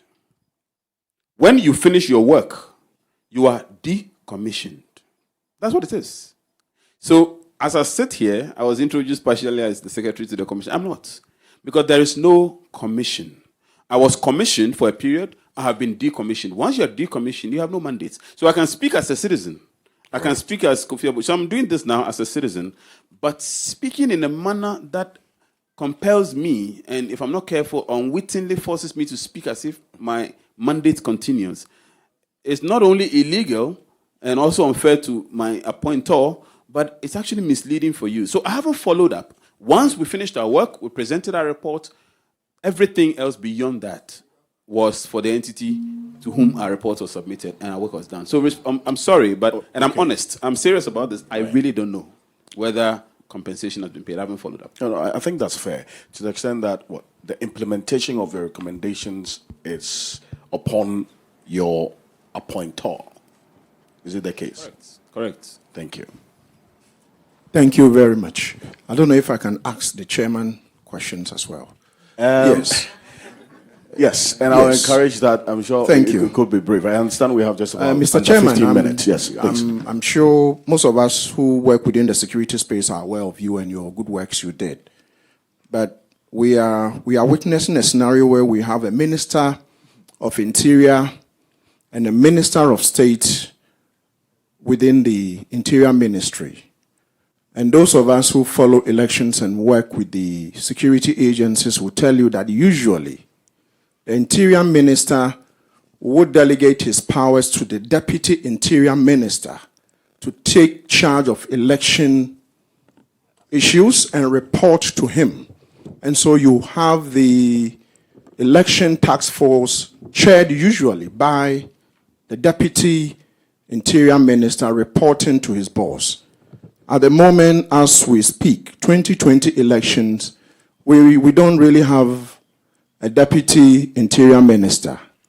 We seem to have two Interior Ministers.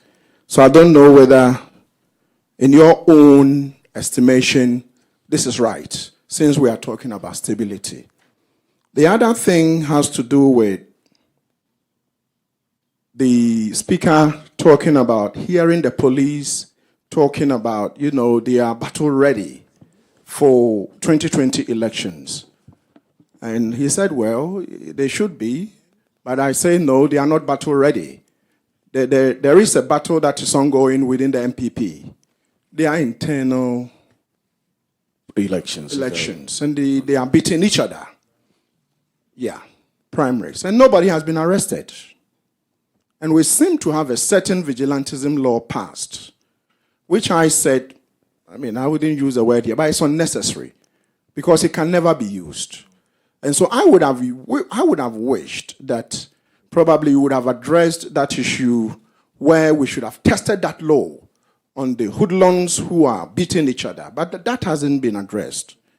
The other thing which I would also ask of from the chairman has to do, when he was the National Security Coordinator, eventually the National Security Minister, was he giving daily briefings to the president? Because I believe, and which I know, which is true, that by convention, the president is supposed to be briefed daily, every morning, what the state of the security is 24 hours ago and how it's going to look 24 hours to come. But on the 31st of January, that's the Ayawaso West Wagon thing, isn't it? The president tweeted, and in his tweet, he said there was an isolated, case of, what do you call that? Is it violence? You don't term something as an isolation and end up setting a commission, not a committee, a commission, and end up rubbishing the commission's work. And I did hear the executive is sensitive to these issues. I dare say probably the executive isn't sensitive. And so these are my own observations and questions. Thank you very much. Thank you. It's a load, so I'd ask that we answer them before I come back, please. Thank you. Thank you very much. I think the minister has ultimate responsibility when it comes to his department. So the Minister of Interior will always have the ultimate responsibility. So when the relationship between the minister and the subordinate minister, if I put it that way, is one of delegation. So I believe that the minister will delegate portions of the duty in practice. I'm talking about issues as handled in practice. If there's a minister, he must take ultimate responsibility. Even if he performs other roles, he has a duty to report to the minister, and in terms of the law, the security law, there must be operational responsibility, and that means the operating agencies, the police, fire service, immigration working under the ministry will ultimately have to report to the minister. So there cannot be any initiative operational policy coming from one side of it, like the other subordinate minister independently working separately from the minister. Okay, Mr. Pogo, I think that the point I think Mr. Bona was trying to make, just in summary, was that in this instance, where normally you would have the minister, interior minister, delegate electoral security issues to the deputy. In this sense, as we speak, there's no deputy minister of interior. There's a minister of state at the Ministry of Interior. And I think that the concern is not so much about the office, or about the person, which I'm sure he was a bit silent about. But that's actually the issue. There is no deputy, but a minister of state at the Ministry of Interior. Is that we seem to have two ministers at that ministry. Yes. So that's what I'm trying to say. And this is why I'm saying that in practice, there must be a senior minister within the same interior ministry. So somebody has to report to one another. And I cannot the two ministers behaving as if they have separate functions. Now, if so are you clear? Yes. Oh, yes, there must be. There must be the practical. If you have two ministers in an office, in practice, one has the responsibility of reporting to the president. So I think there must be the practical side of the work. And police being battle ready, that is all that they are required to do in coordination with the various bodies. It can be Electoral Commission, and don't forget, the security services have to work closely with the other agencies. And as you see in the Constitution, we have the National Security Council, and they all work closely with the coordinator, who will report all the day happenings, or what you call the drivers of insecurity throughout the country. So they must alert the police and other agencies as to all the build-ups in various parts of the country. So battle ready, not that they do what they want. It is based on the intelligence gathered throughout the country. Okay, so on the question of the...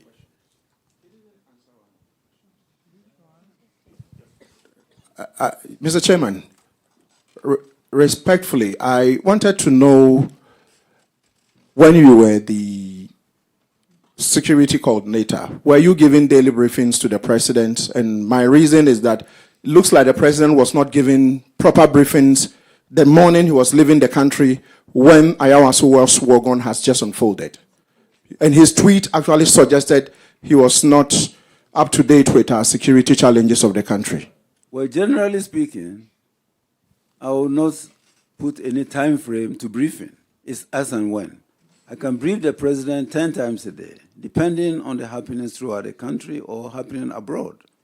So the briefings are important requirement of that office. And it can go on several times a day, but in practice, the briefing, there are things happening, there are events throughout the day, and the briefings are very frequent. So in practice, all important occurrences must be communicated instantly. To your question about whether or not the law on vigilantism is necessary and whether it should be implemented, you don't believe in that.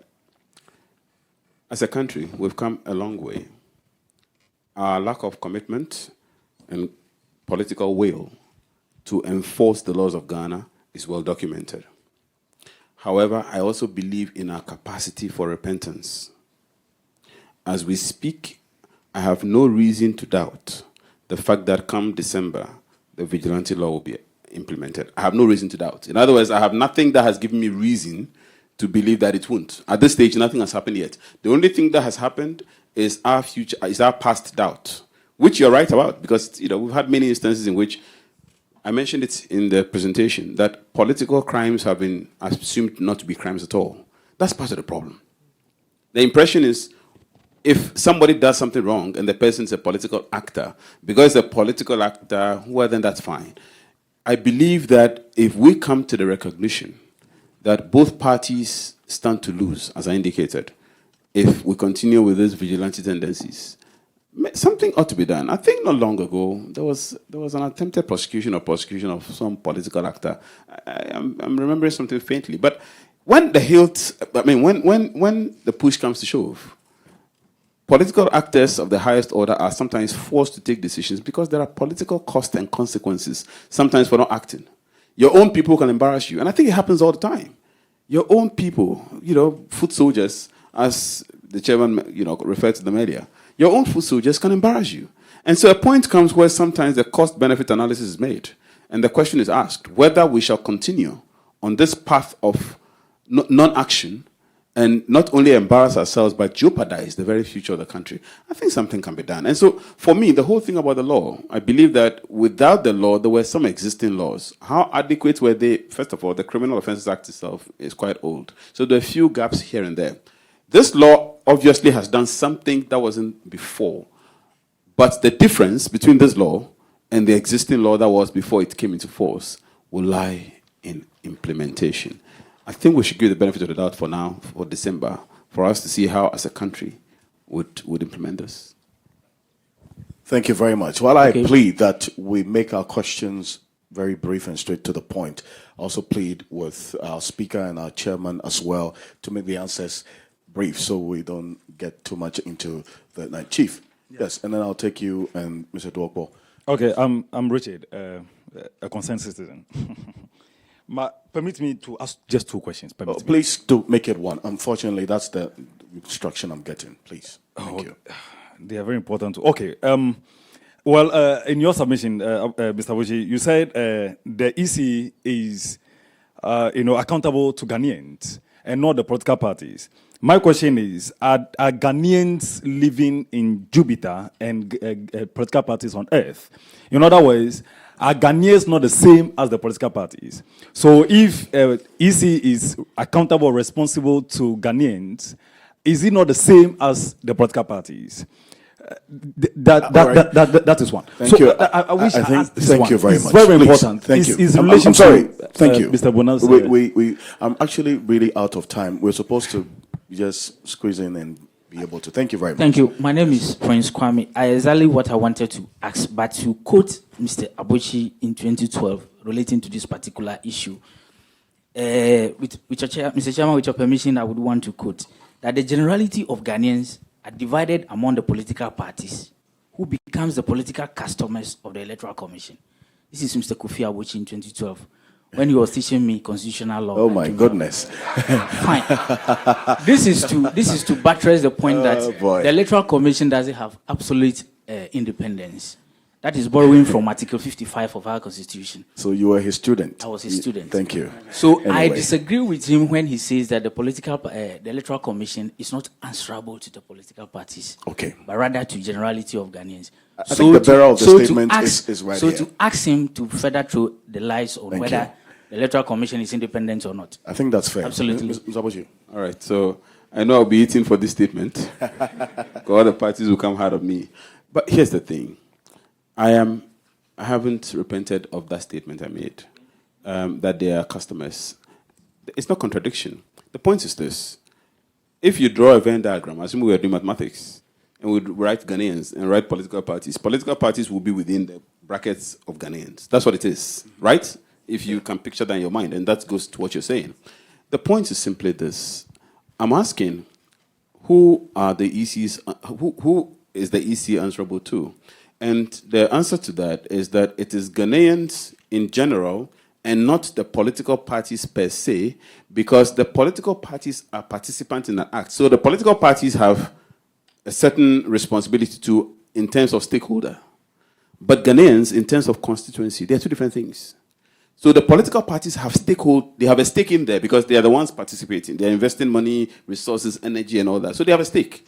But they did not appoint the EC. The EC is not administering the elections on their behalf, so to speak. The EC is administering the election on behalf of Ghanaians. So while it is true that ultimately political parties must be listened to, and that's the point I made, that consensus is important. In fact, I urge that. Yeah. So don't forget, my statement is holistic. I didn't say the parties should be ignored.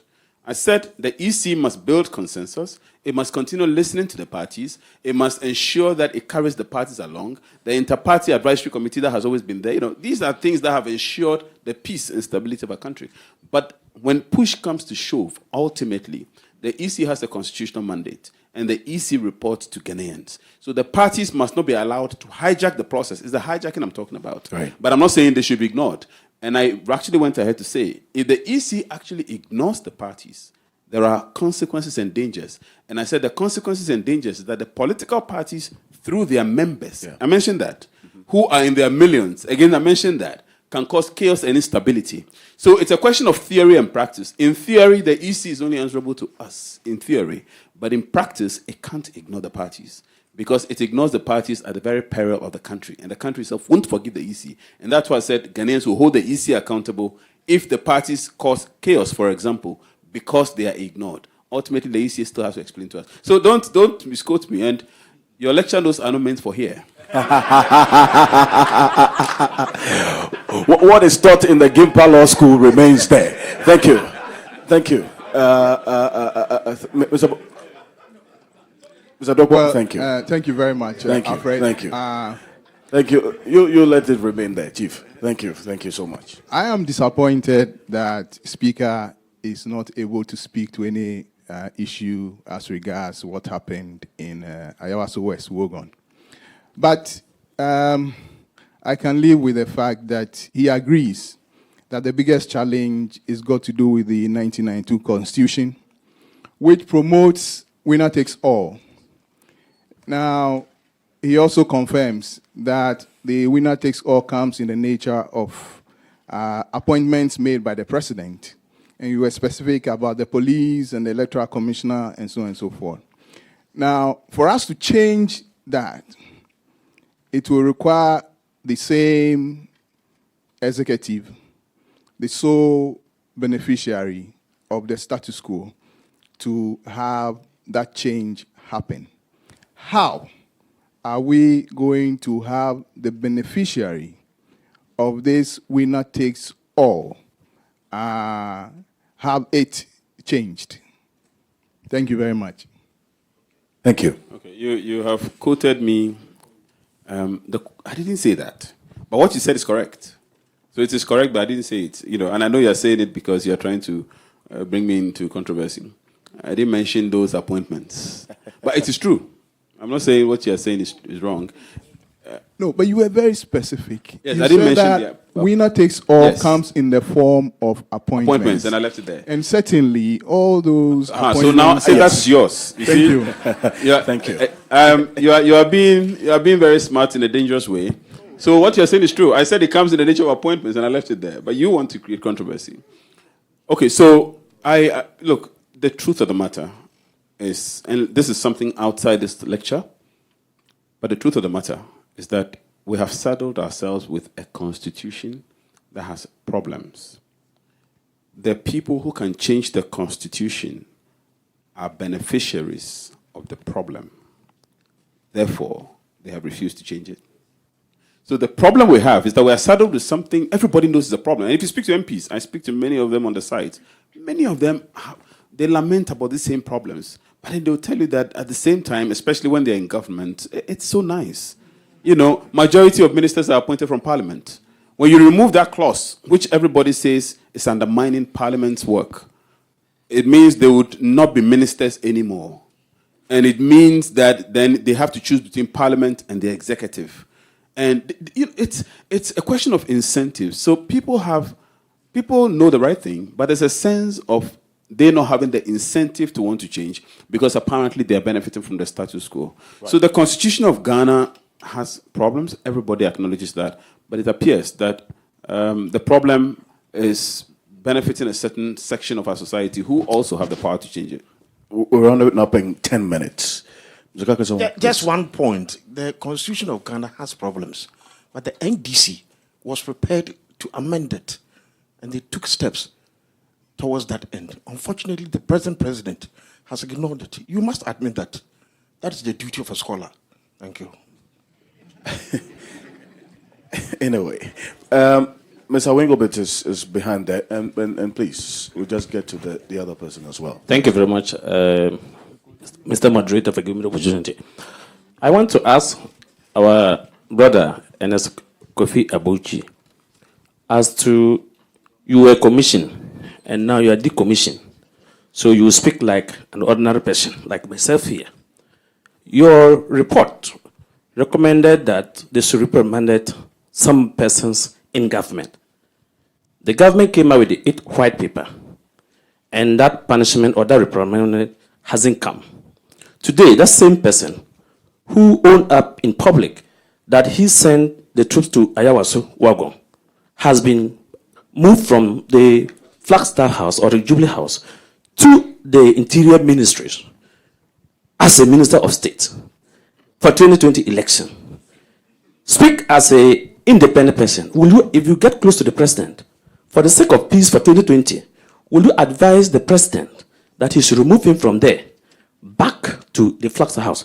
Because that same person came on air and rubbish the work that you guys did. So in this regards, were you paid allowances for your work? And if yes, okay, is your report now being rubbished? Was it a waste of Ghanaian taxpayers' money that you people have taken? Because I'm not happy as a Ghanaian and a politician who want to contest if PSC give me the nod for the 2020 election, having that same person sitting to preside security over 2020 election. Okay, thank you very much. Thank you. Right. Chief. Yes. Thank you. My name is Sacha Derek from Ayawaso West Wogon. I want to find out whether... You are constituent? Yes. Okay. I want to find out what happened at Ayawaso was rather a state-sponsored violence or it was about political vigilantism, and what he makes about the SWAT team at the national security not disbanded, in his private opinion. Thank you. I can guess... Let me take sure the questions. I will take my good friend. I forgot the name again. Samson. I'll take Samson's question first, and then I'll come to the one dealing with scholars, and then I will take the last one. So, Samson, first of all, I indicated that I wasn't going to make any comment on that. And I knew there would be temptations. And I'm still going to do my best to wriggle myself out of the temptation. It is not for any reason otherwise than reason of decency and courtesy. As I said, constitutionally, our work was done. It is improper if I continue going around behaving as if I still have some mandate and I'm speaking to a commission which doesn't even exist. As I sit here, I haven't even told my commissioners, my ex-commissioners. Saying anything, we have to know proper ways of behaving in Ghana, and that's part of our problem. So I try to do my things properly. Saying anything which affects the commission without they even knowing about this is improper. So let me just say this. The commission did its work, submitted its work to government. The Constitution spells out what has to be done. Government did it. Now here's the thing. Government's white paper constitutes an opinion, and that's one thing people don't know. Let's stick to the legal. The legal effect of government's white paper is that it is the position of government on the findings. Government white paper doesn't destroy the findings of the commission. I've heard many people who are so worried and say all kinds of things. The findings of the Commission of Inquiry, as we speak, is equivalent to the judgment of the High Court. It still stands as we speak. Every finding of the commission is still standing as we speak. There is a time limit, okay? I think 6 months. There's a time limit within which any aggrieved person, let's follow the law, and things are so simple. So I listen and I smile in my head, because I know people don't know what they're saying. I'm not worried, and so shouldn't you be. People who are involved should be worried. Because the time limit when it expires and you haven't gone to court to challenge it, the finding of the commission would now stand till the end of time. Which means that if there were negative findings against you, those negative findings will stand against you till the end of time. You don't have to clap on this. It's a sober moment. I think, well, you know it. I think that the fear and the chaos and the confusion and the people wanting to say things, I'm just saying this for the educating purposes.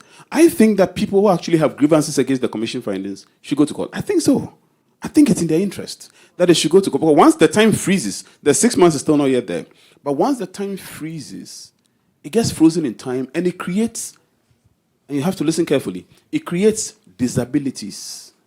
It creates legal disabilities. For example, if it says you have done XYZ and you are going to do you are applying for whatever, and they ask you whether you've done XYZ in your life, by the finding you have to tick yes, because a high court equivalent has found that against you. So I did my work, or let's say the commission did its work.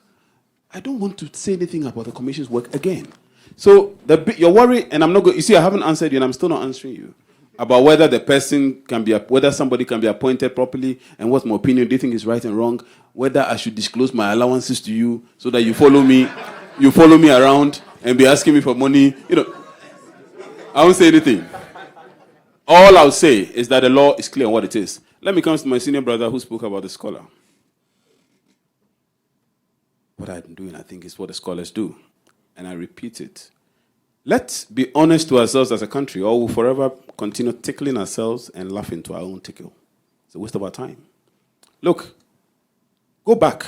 And I did some work for the Constitution Review Commission. But I think the process was problematic.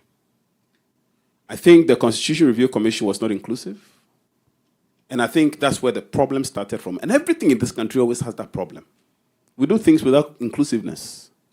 And once we do things without inclusiveness, you should expect the death when the other side is in power and they look back on your work and they say, I was not part of this.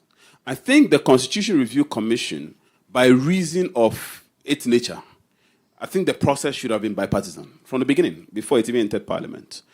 And that's my personal opinion. I may be wrong. But I think that even though there were some individual members on the commission that appeared to, I think the whole process, there's a sense of it is their work. Unfortunately, things are happening today, which again appears to be it is their work. There are some things where we must start defining there are some things that we have to start defining as national things. True. And I think the review commission is one of them. I'm not challenging, and again, I'm saying I was part of it to an extent. I think the commission did an excellent work. But I am speaking to the process and why we have what we have. But I've gone ahead to also tell you that part of the reason it appears not to be making progress is because the one who has to change the status quo appears to like the status quo.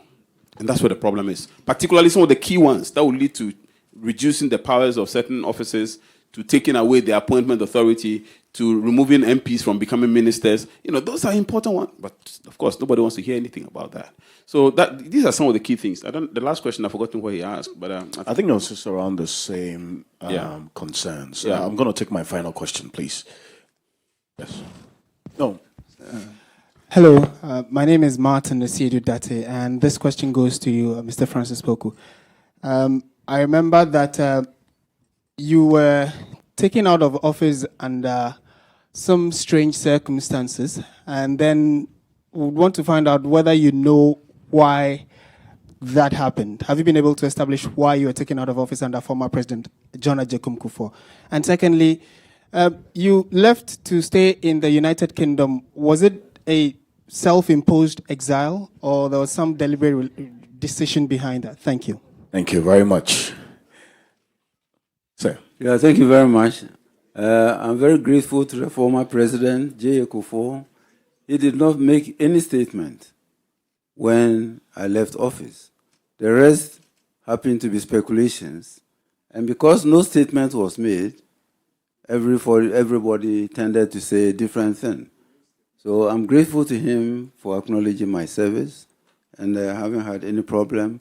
I went back to the UK because my family was there. So after leaving office, I went back to join them. Thank you very much. So yes, that's a very short. So you want me to say short orgasm? I won't say it, but you see, I know that's not what you expected, but in any case, thank you, ladies and gentlemen. I unfortunately we would have to bring this to an end, but I can assure you that the conversation would continue in the room. But we're live on television, and so would have to hand over for programming to continue. We're live on TV3, live on DSTV channel 279, also on 3FM 92.7, Onia 95.1, and also Connect 97.1 in Takrady and beyond also, and our Command 87.9 as well in Kumasi. And on 3news.com and TV3 Ghana on Facebook, we'll have a global audience. We understand thousands of people joining us on Facebook as well with the questions. Unfortunately, we couldn't take them, but I hope that those have been answered. Thank you so much. This has been the Media General Election Command Center in partnership with Star Ghana commemorative lecture on the first anniversary of the Ayawaso West Wogon Commission of Inquiry report. We'll take the chairman's closing remarks. But before that, let me acknowledge also our partners and donors, DFID, UKA, that's UK Aid, Madam Clara Osei-Boateng. She's still around, Madam. Please, let's put our hands together for her. But they've done us some good. Yes, I mean, they helped us to be able to put this together. This all-important conversation. So thank you so much. And then also Mr. Michael Boydie, who's the Director of Training at the Electoral Commission. Mr. Boydie, he's left to the washroom. Thank you. Thank you, Mr. Boydie. Ladies and gentlemen, the chairman's closing remarks, please. Let's put our hands together for our chairman. Thank you very much. I've been quite impressed by this audience. I have not detected any acrimony, and I believe this is the way forward. We need a clear national security strategy where we'll determine, as happens in other countries, with our values, our traditions, and our commitment to the rule of law, respect for human rights, and accountability. This is the way forward. They say the more things change, the more they remain the same. As the speaker said, we've all tended to distance ourselves into different political ideologies, but in the end, we end up doing the same things. So we are Ghanaians, we wish the same things, we espouse the same values, we belong to different ethnic groups, different religions, but we've learned to work together. Now, how would we want to destroy this country? Do we know what is going on in other countries? I went to Liberia after the Civil War because at the time there was an agitation that the Liberians should go back. And when I went back, I had to change my mind because every house had a bullet hole. There was no livestock in the country. And when I asked, they said, but who was to go to the farm? Because there was fighting. And we went to Liberia virtually to establish their security services and offer the kind of technical support in terms of providing customs officers and the bureaucracy to enable them to start work. And Ghana has played a key role in establishing democracies around us. So why should we really go the way that other countries are going? I mean, look at Burkina Faso. The country has been destroyed. So this is the way forward. A clear national security strategies where we identify our challenges, what we call the drivers of insecurity, and then really move towards building this country. In all the unnecessary acrimonies, we are actually sidelining good governance. And this is what has been going on. In terms of revenue leakages, in terms of really building up, monitoring and implementing policies. So we've put aside the key elements of nation building. And I believe an objective assessment of our situations and unifying our goals will do a lot more for the country. Otherwise, through bad governance, we find that when you are in power, you have to repay what others have done. And the cumulative effect of bad governance is what is destroying us. Bad loans contracted over the years. I joined the security service when I left the university in 1967. And we've seen dictatorships, bad governance, and if we were to put everything into writing, people will weep because we have not really done well for this country. We have witnessed in office people who were not tried and shot. And then talking about dictatorship, yes, there is stability in military governments. Yes, there's stability, but why? Because we have executive instruments where you can detain without any limit. So yes, there will be good governance. You frighten people into silence.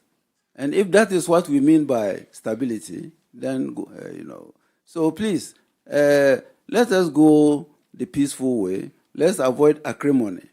Let's have the peaceful atmosphere as we are witnessing now, objectively communicating our concerns. And we believe that, as the speaker said, good governance is the only way to ensure that there will be peace in 2020, because that is what the whole nation wishes. If you go to various faith groups, they are praying for peaceful elections, and I believe those who belong to various civil societies are also hoping for a very peaceful end-of-year elections. So, my dear Ghanaians, I'm very proud to have been the chairman for this occasion, and I'm very pleased with the output of the speaker and also various contributions that you've made. Thank you very much. Thank you very much. Let's put our hands together. You believe they both deserve a standing ovation. Thank you. Let's be on our feet and let's please acknowledge them. Thank you so much. Thank you very much. Thank you. Ladies and gentlemen, a few quick announcements while they take leave of us. Kindly take your seats, respectfully. Thank you. Chair, thank you so much, Mr. Francis Kweku Poku, former National Security Coordinator and Cabinet Minister responsible for national security. Thank you.